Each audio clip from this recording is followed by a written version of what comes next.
E também tem Nossa, também tem aquele estilo que você cria tudo antes, né? Principalmente os personagens, e aí você vai colocando na trama e vai escrevendo aos poucos, vai revisitando e tudo mais, né?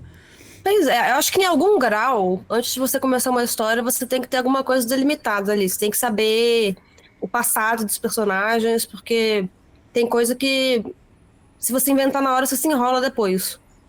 Mas eu queria muito saber qual que é o processo dela. O processo oh, como é que é o nome dele? O do Naruto, o Ah, Kishimoto o também. Kishimoto. Eu queria saber também. Tem coisa ali que ele tem que ter decidido antes. Ele não pode criar uns plot twists assim do nada, porque tem coisa que tá. Ele tá dando dica desde o comecinho, né? Sim. Então ele já pensou ali, isso aqui, ó, esse personagem é isso, isso, isso. Aí daqui a 300 capítulos ele vai fazer aquilo. Você tem que ser um autor muito paciente.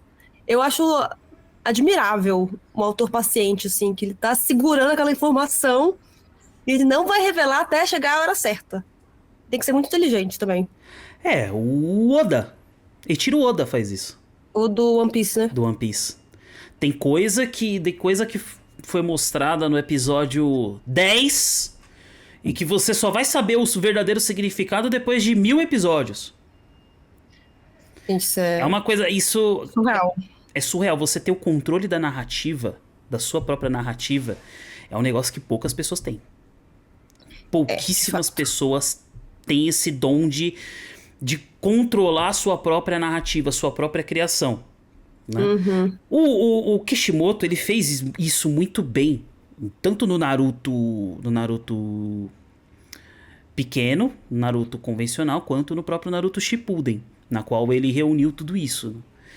Ah, então você é que assim, o problema de Naruto é a quantidade de flashbacks. É a quantidade de flashbacks. Obviamente que eles devem ter montado isso por conta das publicações. Mas mesmo assim, a quantidade de flashback é muito alta. Boruto, ele tentou arrumar isso. Só que acabou que Boruto se tornou muito monótono. Hum. Né, Boruto, depois quando você for assistir Boruto, você vai perceber essa diferença. É, se eu for assistir, não sei ainda se eu vou assistir Boruto. É porque o mangá tá melhor que o anime, né? Apesar que o anime melhorou um pouquinho. Mas Mas, o mangá do Naruto também tem os flashbacks? Eu achava que era mais no anime. Eu achava que era uma estratégia, um, pra encher linguiça e dois, pra relembrar também, porque pra ser pra uma audiência mais jovem. é que assim, os flashbacks, dependendo do flashback, é o que faz sentido. Por exemplo, o flashback da história do Jiraiya, aquilo foi perfeito. Uhum, Muito bem colocado. Tanto que, assim, isso é a minha opinião, eu considero o arco do Pain o melhor arco de todos. uhum, É o melhor arco do Naruto e pra mim é um dos melhores arcos de todos os animes que tem. Porque a construção de todos os personagens ali, a ligação depois que tem. A ligação que esses personagens têm entre si. Eu não vou te dar spoiler, óbvio, eu não vou te amém. Eu falar tô ficando spoiler. nervosa já. Não vou te dar spoiler, eu tô falando da melhor forma possível pra não dar spoiler. Mas a ligação que esses personagens têm, no caso, vou falar só até o Jiraiya. Que o Jiraiya tem com o próprio vilão, toda a construção ali daquele flashback. É um negócio surreal de bom. É um negócio assim muito bem escrito. E que poucos Uhum, autores têm. Né? E os personagens ali são muito bem escritos também. Né? é, é. Toda a construção da Akatsuki também. Cada personagem tem a sua motivação. Tem a sua própria motivação. Até mesmo um vilão cruel como o Hidan tem ali a sua própria motivação. É. Eu falei dele em algum react recentemente, falando sobre vilões, né? Que eu acho que um bom vilão é um vilão cinzento. É um que ele é mal porque ele tá fazendo coisas moralmente questionáveis e tá indo contra o protagonista, mas não é porque necessariamente ele gosta de fazer maldade. É. O Hidan é um vilão um pouco mais convencional, que ele gosta de fazer maldade porque o deus dele, né, ele é o deus dele, a forma de agradar esse deus é fazendo sacrifícios. E tem uma coisa meio malucona também, então ele é um vilão divertido. Mas o Itachi, por exemplo, né? Ele é um vilão muito mais interessante no sentido de muito mais sofisticado, né? Muito Mais mais profundo. complexo. mais profundo, com uma história densa. Mas isso pra mim é boa escrita também. É um É, autor paciente e que não tem medo de arriscar também. nessa parte de vilão eu não vou entrar em Attack on Titan. Tá. Não vou entrar em Attack on Titan. Até pensei, eu falei assim, não, vou me segurar. Daqui a Vou me uns 2 meses segurar. Que eu daqui... posso falar sobre o Titan. Então, daqui um tempo a gente fala sobre Attack on Titan, a gente se encontra de novo, a gente fala sobre Attack on Titan, porque eu quero muito ouvir sua opinião quando você terminar de assistir sobre Attack on Titan. Nossa, dá pra falar... Dá pra ser um episódio sobre vilões de Attack on Titan só, porque é uma coisa que transcende um pouco o conceito de o que é ser vilão, né? O vilão ali depende da perspectiva. Por enquanto eu não sei ainda se vai ter um vilão mesmo. Vamos ver. Comecei agora a 4ª temporada. Vamos ver o que eu vou achar do final, essas coisas aí. É que Attack on Titan, ele mexe um pouco com essa perspectiva. Sabe qual filme fez isso brilhantemente, só que infelizmente a fanbase criticou e destruíram depois? Star Wars Episódio 8, o The Last Jedi.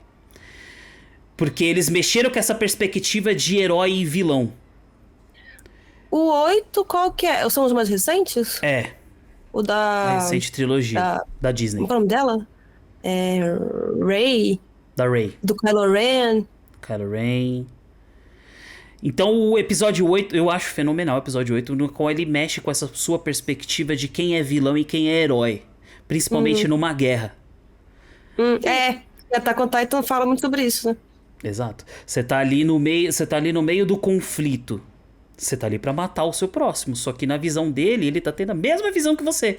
Na visão do próximo. Ele tem essa própria visão. Né? É que o Attack on Titan, ele acaba... Bom, né? Deixa pra lá. Território complicado. Território complicado, muito complicado. E bota complicado nisso. Mas sabe uma coisa bacana? Que até foi um dos motivos de eu ter tido a ideia de te chamar. É as suas análises que você faz, às vezes, até utilizando a sua própria experiência em atuação nos personagens de anime. Nos próprios personagens. Né? Teve uma análise que você fez sobre o próprio Sasuke. Ele ter essa motivação dele querer matar o Naruto, sendo que ele ainda assim ele se segura. E você pega um pouquinho, você faz um pouquinho essa análise na sua própria experiência como atuação. Então, pegando esses personagens mais complexos assim, como que você descrevesse, se fosse mesmo, uma adaptação, vou colocar você como uma roteirista da adaptação do Naruto. Como que você pegaria esses personagens e construiria para o ator que você estivesse dirigindo?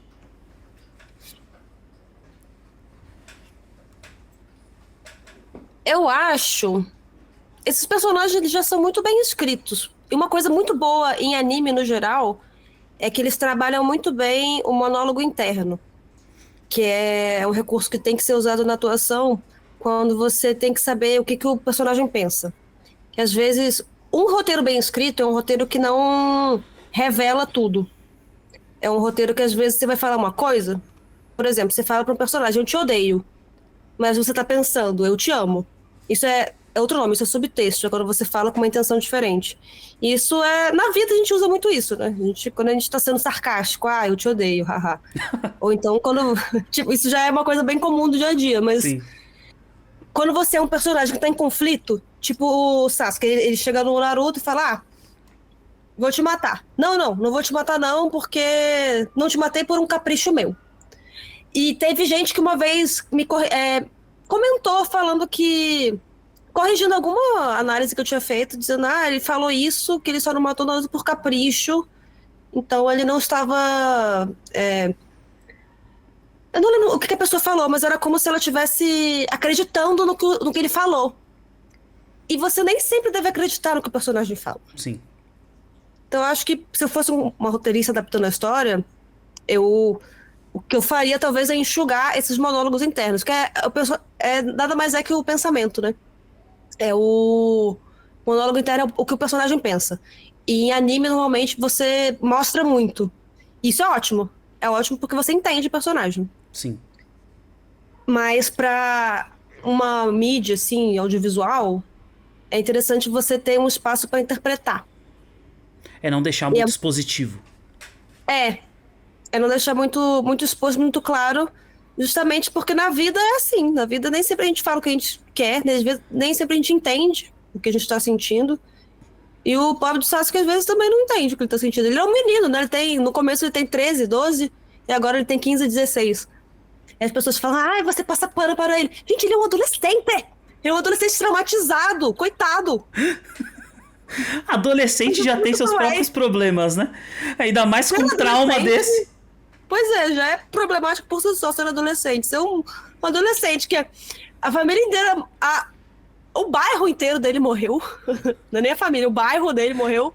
O irmão dele mostrou pra ele múltiplas vezes. E a única pessoa que ele tinha de família queria matar ele, né? Ele achava, pelo menos. Então, assim, ele até que... Eu falo isso às vezes, que ele é até pouco surtado pelo tanto de trauma que ele tem. O surto é até pequeno. Então, aquele ali era pra ser loucaço, malucaço. Nossa, tá maluco. Mas não. O que ele sofreu também. Às vezes eu discutia com os amigos meus mais otakus, né?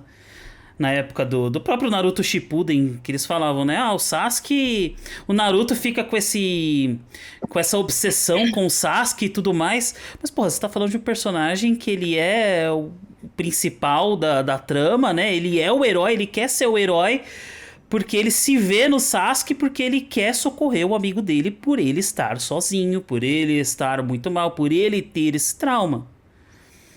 Isso é uma coisa que eu implico. Eu implico direto com o Naruto falando pra ele deixar de ser obcecado. Só que tem algumas coisas que eu acho. Primeiro que é a trama. Sim. A trama, o objetivo do personagem Naruto é recuperar o amigo dele. Só que eu acho um pouco difícil de identificar, porque na vida, às vezes, a gente desiste, né? A gente vai fazer outras coisas. Só que se a gente for tentar ver por um lado mais realista, tem umas pessoas na nossa vida que a gente nunca desiste. Que a gente sempre lembra, que a gente nunca... que a gente sente um remorso, às vezes, que a gente nunca esquece, por mais que a gente vá tocando a nossa vida. Eu acho que talvez essa fosse uma abordagem mais realista. Mas também o Naruto é um adolescente. Um adolescente que também tem os seus traumas. Também é órfão, também era odiado, ele sempre faz questão de nos lembrar. O Naruto pode ser um pouco duro às vezes, não sei se você sabe, mas ele cresceu sem pai. Ele cresceu sem pai, cresceu sem mãe. Pois é. Mesmo assim, eu nunca vi... Eu esqueci, não lembro agora. Eu decorei isso aí outro dia, mas eu esqueci. A fala do Kakashi. O Kakashi. Mas é a trama que move, né? A parada que move a trama. E dá pra compreender também. Eu acho que pra mim, enquanto atriz, é obrigatório eu tentar entender o personagem sempre. Sim. Porque se eu fosse interpretar, eu ia ter que defender esse personagem sempre. A partir do momento que eu julgo o personagem, eu não sou mais o personagem, eu sou a atriz que tá fazendo o personagem. Por isso que é meio louco, você tem que ser meio esquizofrênico pra ser ator, eu acho. Porque você tem que desconectar um pouco, você tem que ser aquilo. Então, se eu estiver julgando aquilo, eu não tô vivendo aquilo. Então, se eu fosse fazer o Naruto, eu ia ter que acreditar que eu preciso salvar o meu amigo a qualquer custo, porque ele é o meu irmão. Ele é isso que ele acha dele, não é meu amigo, é meu irmão. Meu irmão, eu sei que ele sofre como eu, então eu preciso ajudar ele.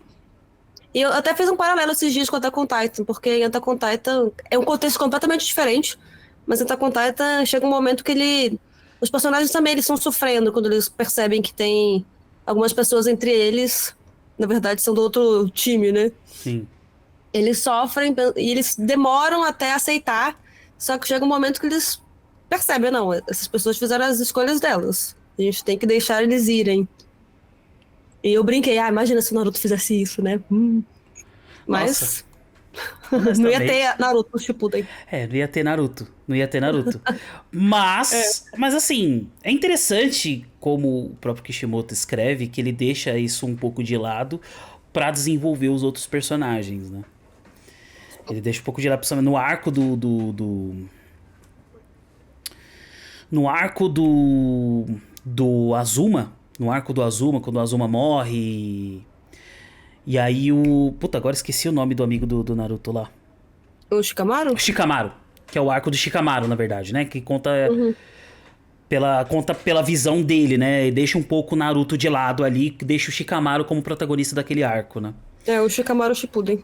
É o Shikamaru Shippuden. Shikamaru Shippuden.